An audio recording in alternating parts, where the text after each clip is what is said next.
రష్యాకి మోడీ అసలు ఏం సందేశం పంపించాడు అదే ఇప్పుడు అర్థం కావాల్సినటువంటి అంశం. ఏంటంటే ఎందుకయ్యా ఈ సమస్య అంటే అజిత్ దోవల్ వెళ్ళారు, అట్లాగే ఈ మంత్రి గారు కూడా వెళ్ళారు, జయశంకర్ కూడా, అదే జయశంకర్ తరపున టీం కూడా వెళ్ళారు.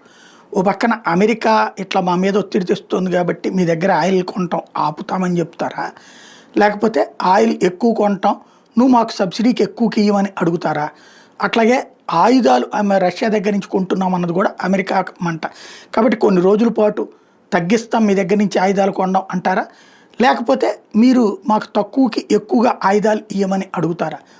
వాస్తవంగా ఓ పక్కన రష్యాకి మన మీద కోపం ఉంది, అందుకని ఆ మధ్యన పాకిస్తాన్ని ప్రోత్సహించే ప్రయత్నం కూడా చేసింది. ఎందుకంటే ఇదివరకు మనకి 78% ఆయుధాలు రష్యా నుంచి కొనేవాళ్ళు.